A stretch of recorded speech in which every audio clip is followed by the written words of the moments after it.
Bonsoir à tous, je suis ravie de vous retrouver pour cette nouvelle semaine à la une de l'actualité. La baisse des frais de notaire de 11 à 7% pour tous, c'est une des mesures annoncées par le gouvernement qui veut s'attaquer à la cherté du logement. Le ministre de l'économie et du budget nous détaillera cette réforme en plateau. Warren Dexter est l'invité de la rédaction. Avec son goût sucré, ses notes florales et ses nombreux bienfaits, le miel est un produit du terroir très apprécié des gourmets. Quel apiculteur a convaincu le jury du 5e concours du meilleur miel ce matin au lycée hôtelier? Réponse dans ce journal. Lui, c'est sublimer les produits du terroir français en cuisine comme à la télé. Le chef étoilé Thierry Marx est arrivé au Fénois hier soir pour un séjour chargé en rencontres et en découvertes.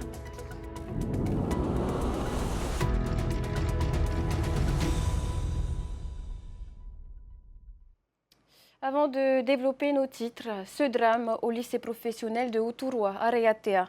Un jeune interne originaire de Maupiti est décédé après un malaise hier en fin d'après-midi. Il n'a pas pu être réanimé malgré l'intervention rapide des secours. Une enquête est ouverte. Ils alourdissent le coût d'achat des biens immobiliers, les frais de notaire ou plus précisément les frais d'acquisition. Notre invité, le ministre Warren Dexter, veut abaisser ces frais de 11 à 7%. Une bonne nouvelle pour les professionnels du secteur, même si cela ne réglera pas le problème de cherté de l'immobilier. Reportage d'Esther Cuneo. Droit d'enregistrement, commission d'agence ou émolument de formalité. On les appelle des frais de notaire, mais la partie réservée aux notaires ne représente en réalité qu'une petite fraction. Nous, les notaires, nous sommes uniquement les collecteurs d'impôts. Nous percevons, quand un client paye des frais de notaire, en fait, il paye les frais d'acquisition, mais il paye surtout des droits et taxes. L'année dernière, les notaires ont reversé 5,6 milliards dans les caisses du pays, qu'on a collectées pour le compte du pays. En décidant de baisser ses frais de 10, 11 à 7%, le pays s'engage à collecter moins et donc à perdre 1 à 2 milliards de fiscalité. Ça veut dire que le marché immobilier ne peut s'en porter que mieux, ça favorise l'accès au logement, ça favorise le pouvoir d'achat des ménages polynésiens et ça rend en effet plus facile l'accès au logement, tout simplement parce que l'un des freins dans l'accès au logement, c'est le niveau d'épargne qu'il faut avoir pour avoir l'apport personnel qui vient couvrir ces fameux frais de notaire. Et tous les ménages ne sont pas en mesure d'épargner 13-14% du prix immobilier. Donc c'est un point de blocage pour tout un ensemble de personnes. Là, ils s'attaquent en fait aux frais d'enregistrement qui sont les plus élevés au monde. Et en le réduisant à 7 points, ça va commencer à ressembler à ce qui se passe dans le monde. Ça varie entre 2 et 5. On est encore un peu plus cher que les autres pays, mais on commence à se rapprocher, donc c'est une très bonne idée. Mais selon les professionnels de l'immobilier, il faudra aussi agir sur les deux autres leviers. Car pour acheter aujourd'hui une maison à 50 millions, avec un emprunt sur 25 ans, à 4% de taux d'intérêt et un apport personnel de 9,6 millions, il faut prévoir un coût total de près de 89 millions. Aujourd'hui, seuls les revenus de près de 5 SMIG ont accès à ce type de biens. Et selon les chiffres de l'ISPF, 72% de la masse salariale touche moins de 330 000 francs par mois. C'est quelque chose qui va stimuler la construction immobilière, donc ça va plutôt dans le bon sens. Mais c'est probablement pas suffisant pour régler les problèmes structurels qu'il y a sur le marché immobilier polynésien et qui expliquent ce déséquilibre entre l'offre et la demande. Même si les taux d'intérêt sont à 3,5-4%, c'est pas excessif, mais ça coûte cher quand même au final pour l'emprunteur. Ce qui coûte cher, c'est les droits et taxes qui passent de 11 à 7%, donc c'est bien, mais ce qui coûte cher, c'est le bien immobilier en lui-même. Donc la production même de logement coûte cher. Donc là, le pays est en train de réfléchir sur la manière de mettre à disposition du foncier territorial ou communal pour justement supprimer l'impact du coût du foncier dans le produit final. Principal facteur de rareté du foncier, l'indivision. Un système spécifique de titrement pour les familles serait dans les tuyaux. Il permettrait de régler en un seul acte 100 ans d'indivision, sans passer par des dizaines d'années de procédures coûteuses. On poursuit sur le sujet en plateau avec le ministre de l'économie, du budget et des finances, Warren Dexter. Bonsoir. Bonsoir Athéna, bonsoir à toutes celles et ceux qui nous regardent. Alors, baisse des frais de notaire annoncée, on passerait de 11 à 7%, y compris pour les primo-acquérants qui, on le rappelle, bénéficient aujourd'hui d'un taux réduit. Idem pour les ventes en VFA. En contrepartie, que prévoyez-vous ? En fait, pour l'instant, on ne touche pas au taux réduit sur les primo-accédants. C'est-à-dire que c'était prévu dans le projet de loi pays initial. Mais à la demande du ministère du Logement, on a différé cette mesure à 2025 puisque ça doit s'accompagner effectivement d'un abondement de l'AIM, l'aide à l'investissement des ménages, qui est une subvention directe aux ménages qui en ont le plus besoin, et puis aussi par le fameux prêt à taux zéro que l'on doit mettre en place courant 2025 en collaboration avec les banques. Le dispositif de prêt à taux zéro existe déjà en Nouvelle-Calédonie. Hein. On rappelle son concept, un prêt immobilier dont les intérêts sont payés par la Nouvelle-Calédonie. Pour le mettre en place ici également, est-ce qu'il y a des freins? Quels sont-ils? Alors, je n'ai pas été associé directement au dossier, mais l'ambition, c'était de mettre en place ce dispositif à cette fin d'année, mais apparemment, les choses ne sont toujours pas bien calées avec les banques. Donc, du coup, le projet est différé à mi-2025. On le mettra en session administrative 2025. Vous venez d'en parler, l'aide à l'investissement des ménages que vous comptez abonder. Ce dispositif touche-t-il vraiment le public cible? Les démarches administratives pour y prétendre sont-elles à portée de tous? Actuellement, je crois que l'AIM vise les ménages jusqu'à 4 fois, qui gagnent 4 fois le SMIC maximum. Alors, je ne sais pas quelles sont les intentions du ministère du Logement. Est-ce que c'est d'étendre à des populations qui iraient plutôt jusqu'à 5 SMIC, puisque vous l'avez indiqué dans le reportage que des difficultés à contracter des prêts en dessous de 5 SMIC. Après, sur les difficultés à constituer les dossiers, je voudrais juste rappeler qu'il y a quand même un accompagnement qui est prévu par la DGAE. Toutes les personnes qui ont des difficultés pour remplir les formulaires peuvent se faire assister. On ne peut pas simplifier parce qu'il ne faut jamais oublier qu'on parle de deniers publics. On ne peut pas simplifier à outrance les formulaires administratifs. Donc, vous venez de le dire, deux manières d'agir sur les prêts de l'immobilier. D'un côté, en réduisant les frais d'acquisition, mais aussi en agissant sur les taux d'intérêt. On parlait du prêt à taux d'intérêt zéro. Des intérêts qui pèsent sur le coût final. Comment le pays pourrait supporter ce coût, autrement que par le prêt à taux zéro? Eh ben, en fait, non, c'est le dispositif qu'on a prévu. En fait, et concrètement, il s'agira de proposer aux banques une réduction de leur taxe sur le produit net bancaire, c'est la taxe spécifique aux banques. Et en contrepartie de ce gain fiscal, elles vont se priver de la recette qui est constitutive des taux d'intérêt. Des prix de l'immobilier exorbitants en Polynésie française, c'est évidemment dû à la rareté du foncier disponible à la vente. Vous réfléchissez, on l'a entendu, à comment mettre en place à disposition du foncier territorial ou communal pour supprimer l'impact de ce coût. Oui. Ça se précise aujourd'hui? Alors oui, c'est en réflexion. Et je dirais qu'au-delà de ça, il faut se poser les bonnes questions sur la rareté du foncier. Je pense que ça résulte avant tout de décisions qui ont été prises de gouvernement en gouvernement, d'attirer encore plus les Polynésiens, se concentrer encore plus sur l'île de Tahiti, attirer les activités sur l'île de Tahiti. Et donc forcément, tout ça crée la rareté, la cherté du foncier. Donc peut-être les bonnes questions à se poser, c'est de savoir comment on peut redéployer les populations et les activités sur l'ensemble du territoire de la Polynésie française pour envisager, pour régler ce problème de la rareté du foncier. Est-ce qu'il y a des zones identifiées déjà?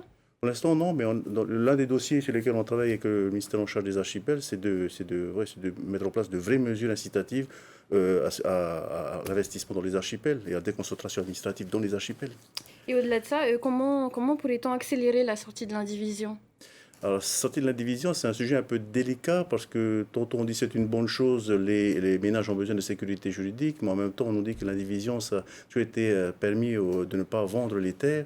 L'alternative sur laquelle on travaille, qui a déjà été expérimentée sous l'ancien gouvernement, c'est ce qu'on appelle la fiducie, c'est-à-dire permettre aux co-indivisaires de confier leur terre à un tiers qui va en fait gérer et leur donner des revenus périodiques.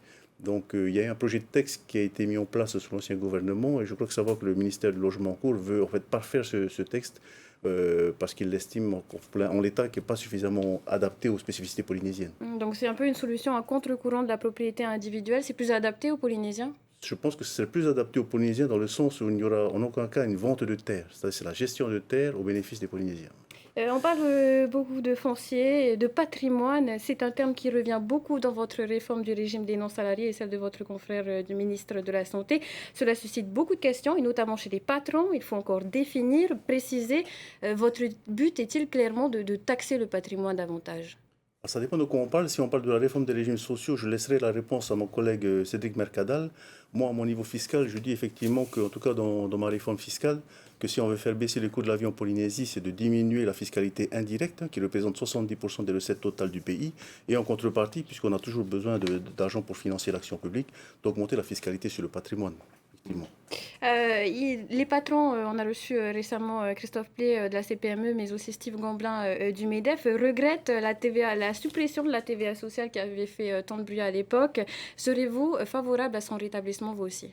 Alors moi, je ne comprends pas ce désir récurrent de nos amis du patronat. Moi, en tant que ministre des Finances, j'ai eu l'occasion de le dire plusieurs fois et je vais le redire à nouveau sur ce plateau. Aujourd'hui, on est dans une situation budgétaire confortable et on n'a absolument pas besoin de remettre en place des taxes pour financer les régimes de protection sociale. Il faut que les choses soient claires, je tiens à le redire. Après, ce que je voulais dire, c'est qu'en plus, ils proposent de remettre en place la taxe sociale. Je tiens à rappeler que c'est un engagement fort de la majorité actuelle de supprimer cette taxe. Donc, c'est sûrement pas dans ces conditions qu'on va la remettre. Si dans l'absolu, on doit remettre une autre taxe pour financer des nouveaux besoins des régimes de protection sociale, je pense que ce ne sera certainement pas sur la consommation qui, je tiens à le rappeler, est injuste puisque le riche et le pauvre payent la même chose. Pensez-vous que la TVA sociale ait finalement été acceptée par le grand public avant sa suppression? Je ne saurais pas vous dire, je n'étais pas aux affaires. Je veux croire que oui, puisqu'il n'y a pas tellement de bruit autour. En revanche, ce qu'on peut dire, c'est que si la suppression n'a pas eu l'effet baisse de prix attendu, c'est tout simplement parce qu'on n'a pas associé les entreprises à cette suppression. C'est un peu dommage.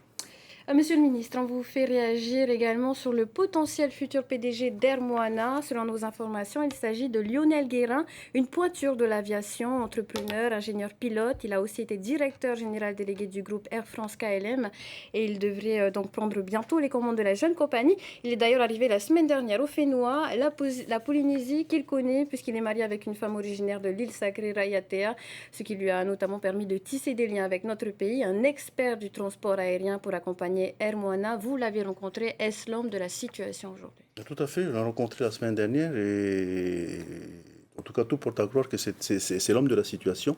En tout cas, il a un pédigré qui parle pour lui, c'est un homme d'expérience dans le domaine de l'aéronautique. Alors c'est une bonne nouvelle pour nous parce que du coup ça nous rassure davantage sur le milliard qu'on a proposé à la société pour l'aider à sortir de ces difficultés, puisque au nombre des conditions que nous avons posées, c'est effectivement que les actionnaires puissent trouver les 3 milliards restants sur les 4 milliards dont a besoin la compagnie pour fonctionner.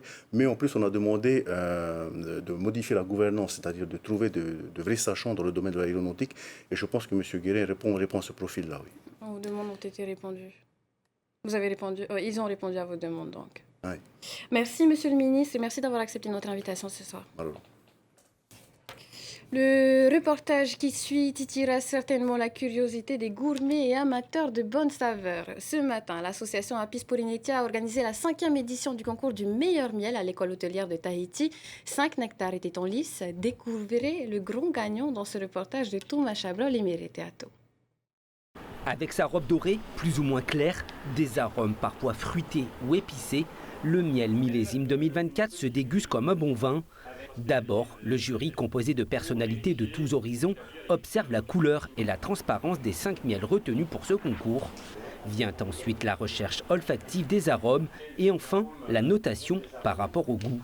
Une explosion de saveurs, hein. Chaque miel a sa particularité, ses différences, et donc c'est ce qui est intéressant dans cet exercice.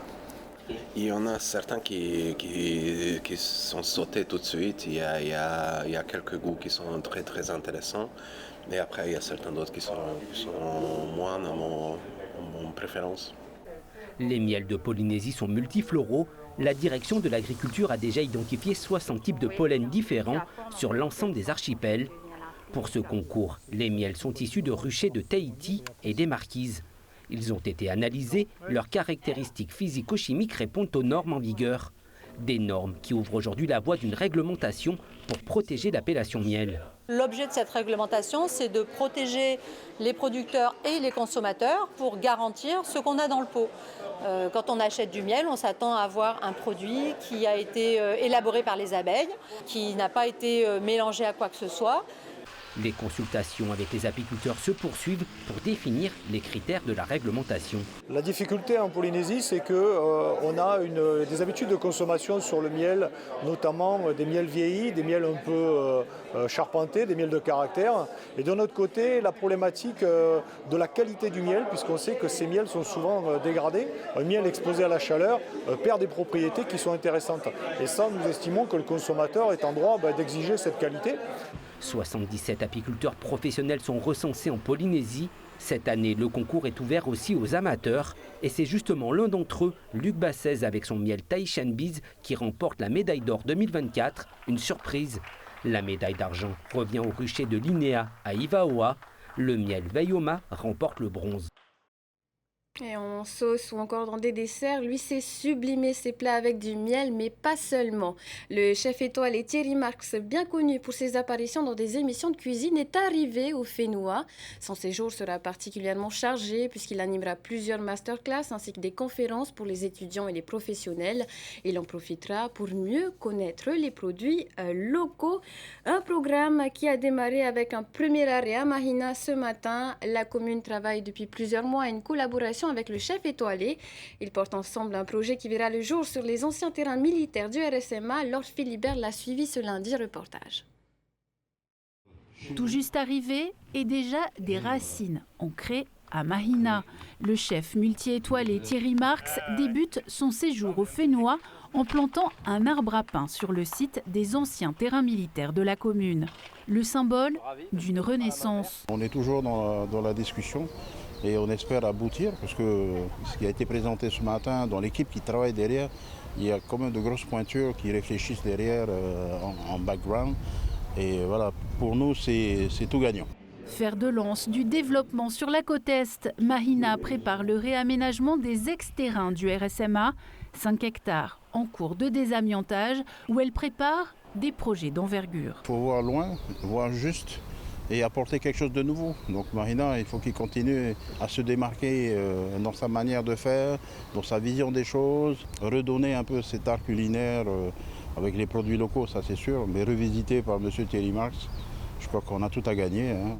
Il rêvait de voir la Polynésie depuis son enfance. Alors pour la première étape de sa visite, le célèbre membre du jury de Top Chef se voit invité à une dégustation avec l'une des chefs locales les plus prometteuses, Kirahu Chavez, enfant de Mahina. Alors, qu'est-ce qu'on goûte? Je suis partie sur 4 produits, sur le taro, qu'on a décliné en croustillant avec une mousse de thon fumée au citron confit, ensuite le uru, gnocchi de uru avec une sauce coco gingembre, également le poisson, et puis j'ai voulu mettre à l'honneur le fruit de Mahina qui est la mangue, d'avoir des conseils ou même d'échanger, juste échanger comme ça avec un chef de cette envergure, c'est surtout une rencontre, je pense qu'une fois dans sa vie. Demain, Thierry Marx rencontrera les élèves de l'école hôtelière pour une masterclass et une démonstration. Et après Mahina, le chef étoilé a rendu visite au centre domicile fixe de Tevaïété. Thierry Marx y a rencontré les 12 participants d'un projet pilote qui suivent une formation en restauration depuis juillet. Les apprentis l'ont accueilli avec quelques toasts et verrines à base de produits locaux. Le chef nous livre ses impressions au micro d'Emma Mathieu et Manu Manutei. Ce que fait le père Christophe ici est remarquable. Ce sont des gens qui sont à la rue.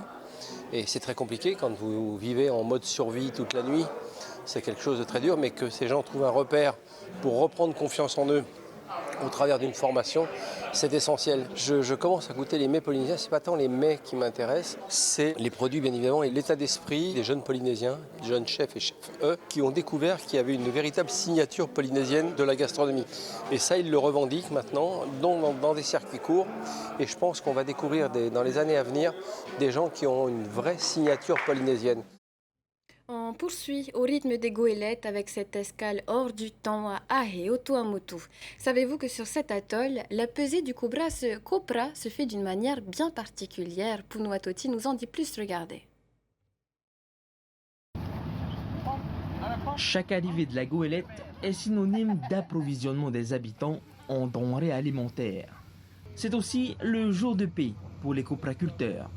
Le sac de 25 kilos est acheté 3 875 francs. À Ahe, la technique de peser est rudimentaire. 2 hommes soulèvent chaque sac accroché à une balance.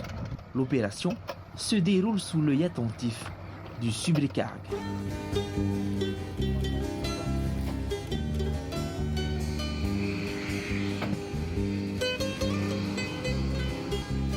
Après la pesée, les habitants de l'atoll aident les marins à transférer les sacs de copra dans les bacs.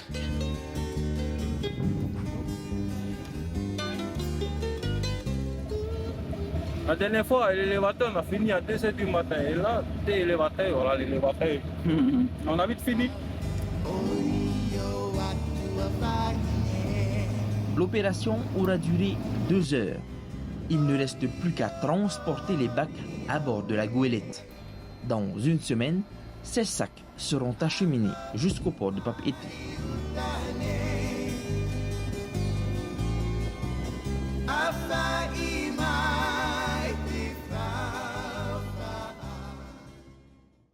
Allez, on continue avec du sport en beach soccer. Les Tikitois jouent actuellement la Coupe des Nations de l'OFC aux îles Salomon. Un match actuellement en direct sur notre site web. Je vous propose de rejoindre Olivier Huc au poste commentateur pour faire un point sur la rencontre. Olivier, comment se passe ce premier match de poule de nos Tikitois ? Hey, bonsoir Athéna, effectivement nous sommes en direct de Honiara pour le premier match des Tikitois. Là on est en direct web et léger différé télé puisque le match sera diffusé à 19h sur TNTV. Et pour le moment, milieu du deuxième quart-temps, 4-4, match très serré. On est du côté de Solomon Island et vous le voyez, il y a beaucoup de pluie. Le temps est très pluvieux à Salomon. Pour le moment, ça joue plutôt bien même si les conditions sont difficiles. Les Tikitois essaient de respecter les consignes mais le terrain de jeu est assez délicat. L'objectif bien sûr est de terminer dans les 2 premiers des matchs de poule puisqu'ils vont jouer contre Salomon aujourd'hui, contre Fidji demain et contre la Papouasie mercredi pour essayer de décrocher l'une des 2 premières places suite à ces 3 matchs. Et les 2 premiers joueront la finale. Ça sera ce vendredi à 18h. L'enjeu bien sûr, se qualifier pour la Coupe du Monde de beach soccer aux Seychelles en 2025. Voilà, 4-4 pour le moment. C'est le score à la moitié de ce match. Voilà Athéna pour ce point en direct avec nos Tikitoa. Merci Olivier. Sachez que ce match sera rediffusé juste après ce journal sur notre antenne. Coup d'envoi dans quelques instants. C'est ainsi que l'on clôture ce journal. Merci de votre fidélité. Un peu plus tard, votre film de ce lundi, Kingsman, le Cercle d'Or, suivi d'un nouveau numéro d'enquête exclusive. Très belle soirée à tous sur TNTV. À demain. Retrouvez ce journal en replay sur notre site internet et notre application mobile TNTV.